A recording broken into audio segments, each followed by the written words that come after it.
आंसू gas, shell वगैरह बहुत कुछ फेंका गया, बहुत सारे बंदे ज़ख्मी हुए, गोली चली, बंदे शहीद हुए। लेकिन जो वहाँ जवान बैठे हुए थे ख़त्म नबूवत के, बाबा जी की क़यादत में उन्होंने उठने से इनकार कर दिया। बिस्मिल्लाहिर्रहमानिर्रहीम नहमदुहु व नुसल्ली व नुसल्लिमु अला रसूलिल करीम। वही हुआ जिसका ख़दशा था। मैंने बहुत पहले हाफ़िज़ साद हुसैन रज़वी साहब से कहा था कि मुझे ख़दशा है कि ये काज़ी फ़ायज़ ईसा साहब आएंगे तो ये फैज़ाबाद धरने वाले केस को फिर छेड़छाड़ करेंगे। ये 2019 का केस, इसकी रिव्यू के लिए नज़रसानी दरख्वास्त के लिए 2-3 पार्टियों ने पटिशन दायर की हुई थी। वो कई सालों से पड़ी हुई है, लेकिन अब वो आए हैं तो कुछ वकला ने मुलाकात करके उनको याद दहानी करवाई कि फैज़ाबाद वाले धरने वाला अमल दरामद केस आपने अभी नहीं लगवाया। तो काजी साहब ने उसके लिए 28 सितंबर की तारीख़ मुकर्रर कर दी है, जुमेरात 11 रबीउल अव्वल शरीफ, और नोटिस वगैरह कर दिए हैं। और इसमें 3 रुकनी बेंच बनाया जिसके वो ख़ुद सरबराह हैं, और जस्टिस अमीनुद्दीन और जस्टिस अतहर मिनल्ला उस बेंच में शामिल हैं। ये बेंच समाअत करेगा। ज़्यादा पंगा तो काजी साहब का इस्टेब्लिशमेंट से पड़ेगा, और कुछ न कुछ इसमें तहरीक लब्बैक ज़ाहिर है। सारा ये केस उस वक्त भी काजी फ़ायज़ ईसा ने तहरीक लब्बैक के लिए सुना था, और उसमें उन्होंने कहा कि ये अपने एजेंसियों ने करवाया है, इस्टेब्लिशमेंट ने करवाया है, कुछ फ़ौजियों के नाम शाम लिए। तो ये धरना जो है, ये आपको याद होगा कि फैज़ाबाद में जब नवाज़ शरीफ ने ख़त्म नबूवत के हलफ़ पे डाका डालने की कोशिश की, उस वक्त पहला धरना अमीरुल मुजाहिदीन हज़रत मौलाना ख़ादिम हुसैन रज़वी रहमतुल्लाह अलैह की क़यादत में फैज़ाबाद में हुआ, और कई रोज़ तक जारी रहा। और उसे ख़त्म करवाने के लिए हुकूमत ने बड़े हाथ पांव मारे। उस वक्त शायद वज़ीर दाखिला अहसन इकबाल साहब थे या ख्वाजा आसिफ साहब थे। किसी की दाल नहीं गया गली। बाबा जी चट्टान की तरह मजबूत होकर बैठ गया। उन्होंने कहा कि जब तक हलफ वापस, ये हलफ तब्दीली का फ़ैसला वापस नहीं होगा, हम नहीं उठेंगे।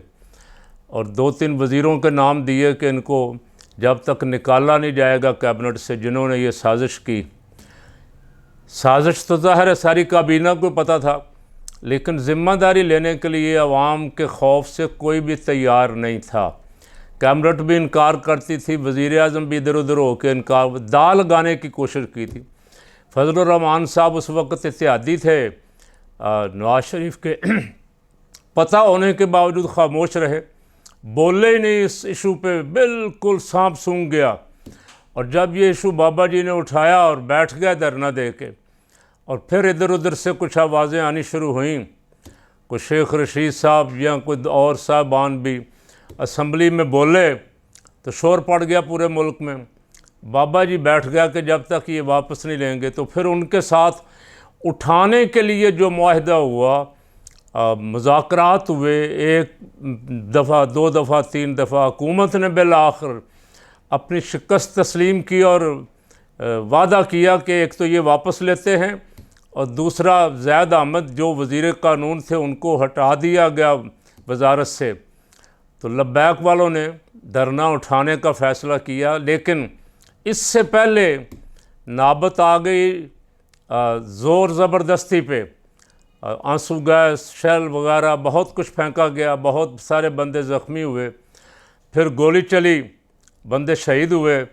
लेकिन जो वहाँ जवान बैठे हुए थे ख़त्म नबूवत के, बाबा जी की क़यादत में उन्होंने उठने से इनकार कर दिया। तो फिर उनको उठाने के लिए उस वक्त के ISI के चीफ़, मेरा ख़्याल है फैज़ हमीद साहब आए, तो लोगों ने देख के उनको जिंदाबाद के नारे लगाए। और ये कुदरती बात है कि शुरू से हमेशा पाकिस्तानी अवाम के दिलों में फ़ौज का जो एहतराम है वो पुलिस का नहीं है। फ़ौज के एहतराम में उठने का फ़ैसला हुआ। मुआहदे जो मुज़ाकरात हो रहे थे उनकी गारंटियाँ दी गई कि हम पूरी करवाएंगे। इस तरह करके वो धरना खैरो बखूबी अपनी कुर्बानियाँ देने के बाद वहाँ से उठा। जस्टिस फायज़ ईसा साहब उस वक्त सुप्रीम कोर्ट के जज थे, इन्होंने सू मोटो ले लिया खुद ही। अब तो वो चीफ़ जस्टिस के सू मोटो के भी मुखालिफ थे ना, उस वक्त अकेले खुद ही सू मोटो लेते थे चीफ़ जस्टिस, हालांकि ये इख्तियार सिर्फ चीफ़ जस्टिस का है। और उन्होंने जो फैसला दिया, उन्होंने कहा ये इस्टेब्लिशमेंट ने धरना दिलवाया था, ये था वो था, और जो बातें उन्होंने की, जो फैसले किए, वो उसी तरह केस पड़े हुए हैं। तो वकला जो दैर्य हैं, जो सेकुलर हैं, जो दीनी जमातों के मुखालिफ हैं, और ख़ुसूसन जो ख़त्म नबूवत के दुश्मन हैं, उनको बड़ी तकलीफ़ है। वो किसी सूरत भी नहीं चाहते कि लब्बैक जैसी जमातें, ताजदार ख़त्म नबूवत ज़िंदाबाद का नारा लगाने वाली जमातें जो हैं, ये मैदान में रहें, इलेक्शन में हिस्सा लें और लोग इनका साथ दें, और कहीं मुल्क को ऐसी तब्दीली ना आ जाए कि यहाँ दीन नाफिज हो जाए पाक में। वो खौफज़दा है इससे। तो वो शरारतन चीफ़ जस्टिस साहब को जाके कह रहे हैं कि फैज़ाबाद धरना अमल दरामद केस समाअत के लिए मुकर्रर कब करेंगे आप? खुदा के बंदो, अगर तुम वकला के नुमाइंदे हो तो इस वक्त तो मुल्क को सबसे बड़ी ज़रूरत जो है, जो समाअत मुकर्रर करने की, वो इंसानी हकूक़ की है। 70 75 साल के बूढ़े बीमार पकड़ के बंद किए हुए हैं बगैर किसी वजह के। डॉक्टर यास्मीन राशिद चौधरी, एजाज चौधरी साहब, महमूद रशीद साहब, इस तरह की इस उम्र के बंदे, परवेज़ लाई जैसे 70 75 साल की उम्र के बंदे आपने पकड़ के गिरफ़्तार किए हुए हैं। अम्मार इबाद जैसे वाक़यात यहाँ हो रहे हैं। आपको तो पहले पूछना चाहिए था कि चीफ़ जस्टिस साहब, ये इंसानी हकूक़ के बारे में आप कब समाअत फरमाएंगे केस की, कि मुल्क में कोई आइन की खिलाफ वर्जी ना कर सके, कोई चादर और चार दीवारी का तकद्दुस पामाल ना कर सके, लेकिन वो लब्बैक के बारे में शरारत कर रहे हैं।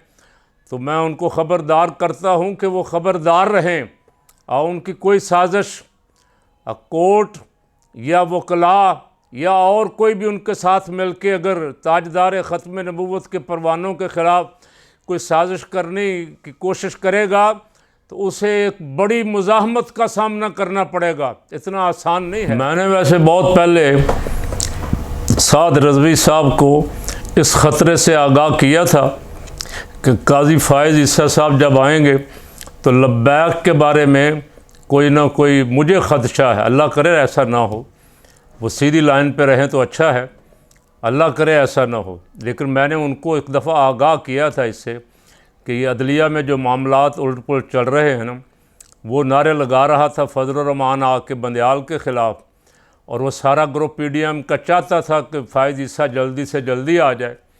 अब मुझे उनकी नीयतों में फतूर नज़र आता था, उसी वक्त नज़र आता था। इसलिए मैंने एक मुलाकात में हाफ़िज़ साहब से कहा था कि थोड़ा सा मैदान में निकलें, साजिशें हो रही हैं, इन साजिशों का मुकाबला करने के लिए बाहर निकलना होगा और ललकारना होगा। ऐसे खामोशी के साथ वो आपके सर पे सवार होते जाएंगे। लेकिन इंशाअल्लाह अहले सुन्नत तमाम के तमाम इस मसले पे सीसा पिलाई हुई दीवार बन के खड़े होंगे अगर ताजदार ख़त्म नबूवत के दीवानों परवानों पे कोई नाजायज़ किस्म की पाबंदी या और कदगन लगाने की कोशिश की गई तो।